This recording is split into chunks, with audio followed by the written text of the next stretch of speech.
to hear how amazing our Windy City like today is, but to hear and be heard by the Democratic Convention representatives and also by the city of Chicago. We're advocating for legalization for all. We're advocating to stop the genocide in Palestine. We're advocating for human rights and also among many of the other things, reproductive rights. It is unfair that we're only looked at when we need to get them elected. This is the time when we say, get your things together, get your life together, get your so much committed to the communities by allowing us to have three basic things that involves one thing, the freedom of speech. So we're asking Mayor Johnson, we know you're fighting for us, but show it. Show it by stepping up and making an executive order locally to say they deserve what they've been asking for. The city of Chicago will be bringing hundreds of thousands of $millions this weekend and next week. Let us hear that you care about us, because the whole nation is aligned with Palestinian community and the immigrant rights and many other rights. So we hope to hear from them. Thank you. And last but not least, before I introduce my mentor and one of our main leaders in the coalition, I want to say that, remember, 1:30 at Dirksen is going to be the court hearing for the motion that we have appealed the decision by Andrea Wood, the judge who agreed with the city and is only giving us 1.1 miles on our route, and we asked for a route that's 2.4 miles long, and we're appealing that to the 7th Circuit as well. And at 4 o'clock, all of you should be back here for a protest to continue putting pressure on City Hall to make sure that we get what we need next week. And without further ado, the Executive Director of the National Alliance Against Racist and Political Repression, again, my mentor and my friend and one of the top leaders of the Coalition of March on the DNC is Frank Chapman. Let me just put this thing. Yeah. All right, you're good. FRANK, CHAPMAN, Frank Chapman, Executive Director of the National Alliance Against Race and Political Repression. Our organization and me personally stand in unconditional solidarity with these protesters in this march. In fact, we are with the protesters in the march. I want to thank everybody for their statements, but I want to make a slightly different statement.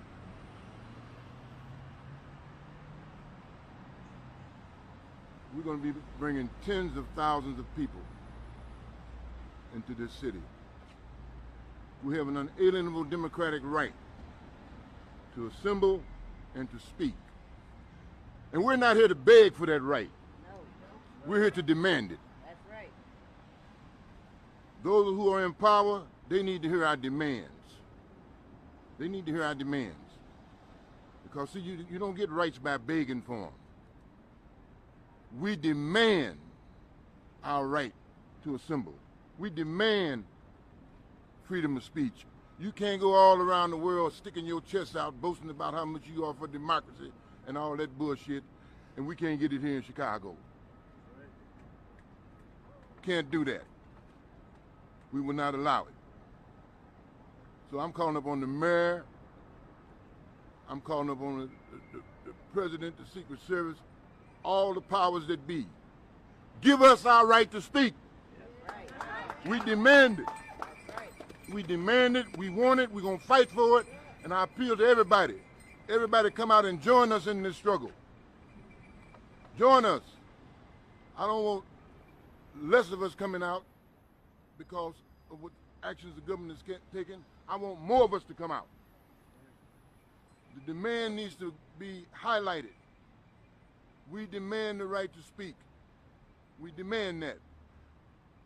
Government has no right to take that away from us. Has no right to take that away. So they're not only violating our rights, they're violating their own laws. So we demand that the decision be reversed and we be given the right to assemble. We be given our sound system, stage, all of the things that we have asked for. We need to be given those things because it's only right that we should have them. All power to the people. All power to the people. And what I'm saying is that the people, the power of the people, is greater than those in power. That's right. But don't mean nothing if we ain't demanding. So let's demand our rights.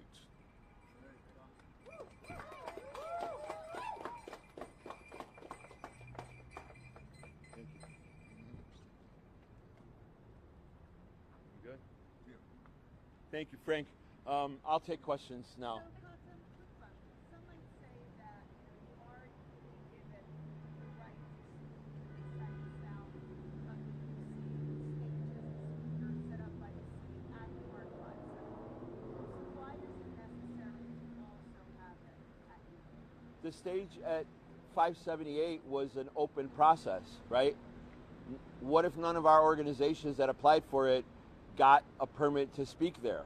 What if none of the lead organizations of the Coalition to March on the DNC got permits to speak at 578? We did. But we have a permit that was from November at Union Park. So, you know, there's a law that says if they don't respond within 14 days, we get it by default. Why do they get to change that rule? And why do they get to violate First Amendment rights? They're not allowed to do that. We applied for 578 before the city decided that they were going to open the process to every Tom, Dick, and Harry in the city, right? We applied to it. We had first right to 578 at those times as well. So now they're saying we'll give a few of your organizations some time at 578, but we won't give you your stage at Union Park. That's rejected by us. And as Frank said, you know, we demand that they reverse this decision because it's clearly a violation of the First Amendment.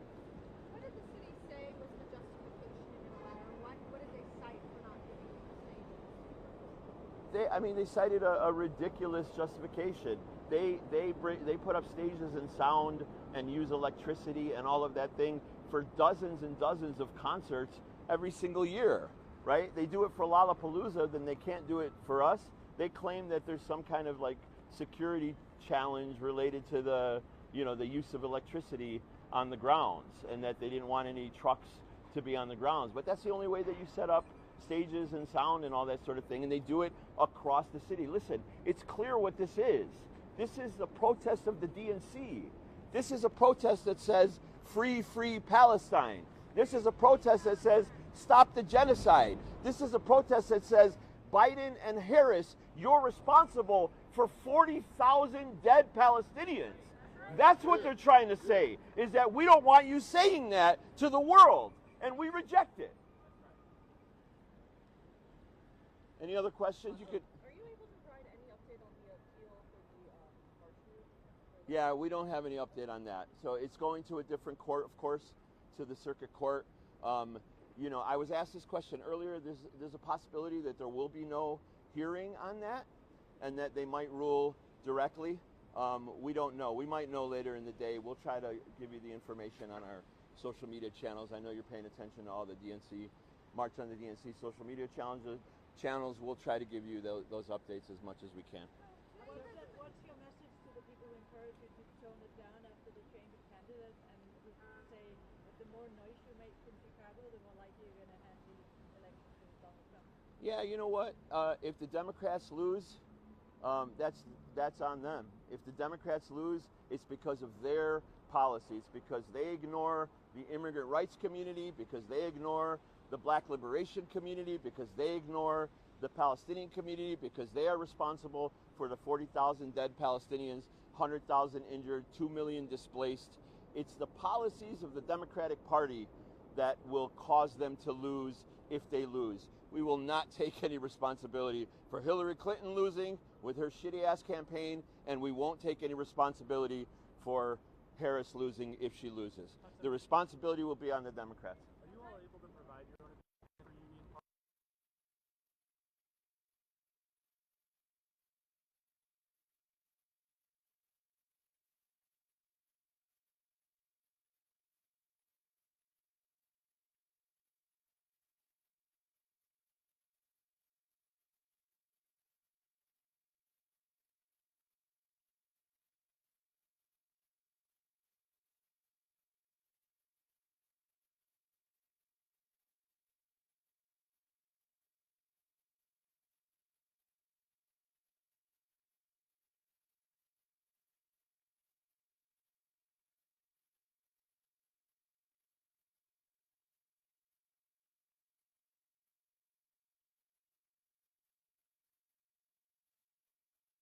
So what we're respecting is our right to speak. What we're respecting is the First Amendment rights of all of us to speak, and that's why we're here. We're going to continue to make the demands of the city. We're going to continue to make the demands of the city attorneys and the reactionaries who have been here since the days of Daley, who are the ones that are standing against us here because of the politics. That's what needs to be expressed as clearly as possible. This is not an issue of safety or security. It's a content-based decision. And a content-based decision is illegal to say, we don't want you to speak because of what you are saying.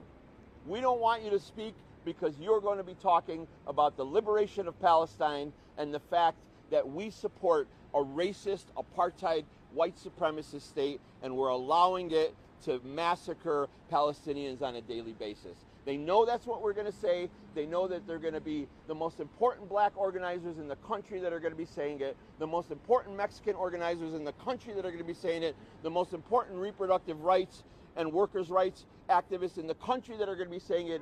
Everybody united, saying Palestine will be free, stop the occupation, stop the colonization, and U.S. aid to Israel. That's what this is all about.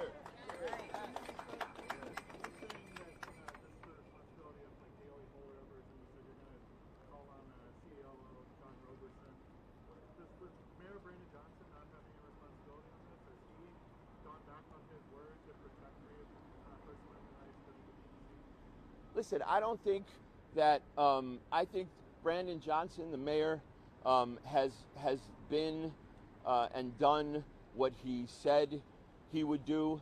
He is a person that is from the community, of the community, an organizer like us. He says he respects the people's right to protest. I truly believe that. We all believe that. But he is also accountable to us. He's accountable to Frank Chapman. Frank Chapman is an 81-year-old legendary black liberation organizer in this country, one of the most important black liberation organizers in this country. Brandon Johnson does not become the mayor of Chicago without somebody like Frank Chapman. And so he is accountable to us. And so when Frank Chapman says that he's making demands of the mayor who comes from his nation, the black nation, and he says, I'm making demands of this mayor and of this city, then that is what I follow. I follow almost everything that Frank Chapman says. Have you guys had any conversations with the mayor's office on this at all? Have they reached out? There have been a number of conversations with the mayor's office. You know, there have been conversations between our wonderful alder people here who are representing us with the mayor's office. We believe in the two-pronged strategy. They gave us sight and sound, not out of the goodness of their hearts. They gave us sight and sound because we did great community organizing and because we sued them in federal court. And, you know, if they're going to give us the stage because we're great community organizers and we're going to win this demand back, and because we got a great lawyer who's kicking their asses in federal court as well. Question here. With regards to the route, the protesters, you guys have said you want to do a longer 2.0-mile route as opposed to the 1.4-mile route proposed by the city. Where are you guys now about which route you're going to be trying to march, and how are you communicating that to people who are going to be there? Ours is 2.4. The city's is 1.1. I know the guys that I see all the time are sick and tired of me saying this because I've said it ad nauseum. We want a longer route because we're concerned that if it's the thousands and tens of thousands potentially that we expect, that by the time the folks in the front get back to Union Park, there's going to be thousands of people that have not even left yet. And when you make two sharp turns like they want us to on Hermitage and Maypole, not only are you going into people's communities, not only are you trampling on their lawns and on their flower beds, you also could end up in a logjam.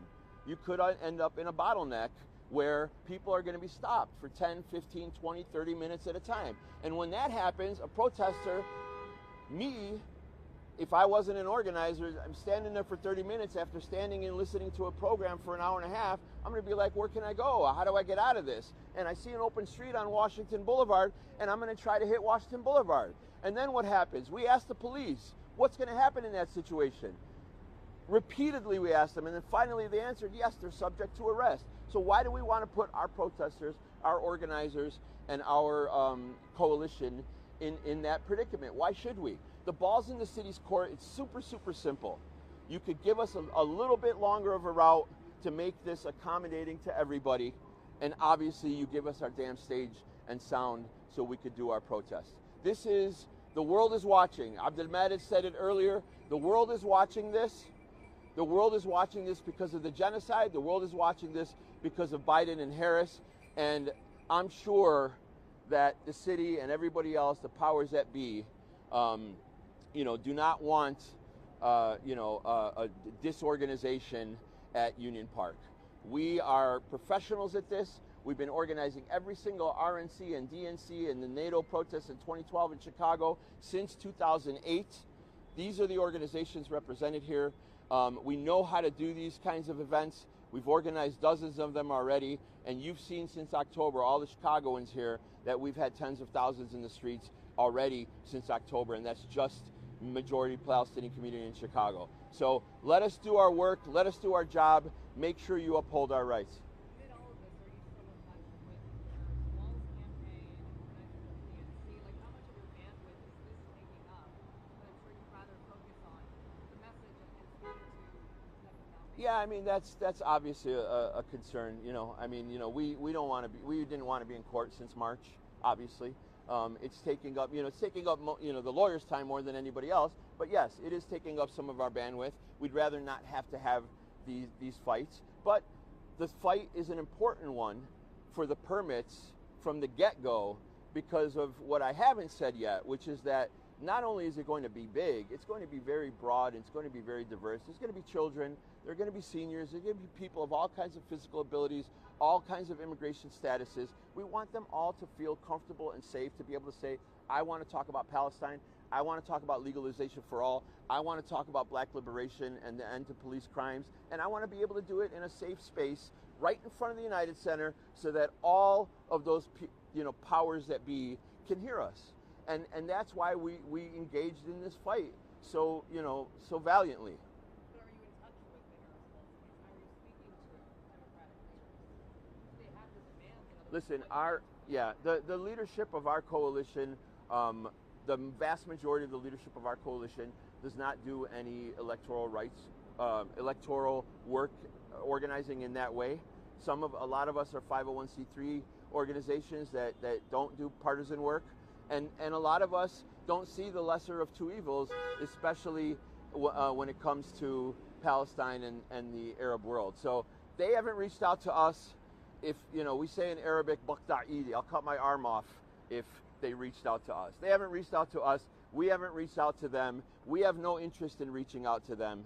All we want to do is make sure that they hear us from Union Park, they hear us from Washington Boulevard, and they hear us on our route. Because clearly, the Democrats, the top Democrats in this country, whether it's Kamala Harris, who tells protesters to quiet down at an event, or whether it's Biden, who clearly has ignored our community for 10 months, seems to be living in another world as he continues to stand up at the mic and parrots every single soundbite that comes from the Israeli military and the Israeli government. They're not interested in listening to us. We're speaking to the world, and Harris and Biden are part of the world that are going to hear it. They have to hear it. They're going to be forced to hear it. Any other questions? No, thank You wrapped it up yourself? I got to go to live. All right, thank you. This is my mic stand.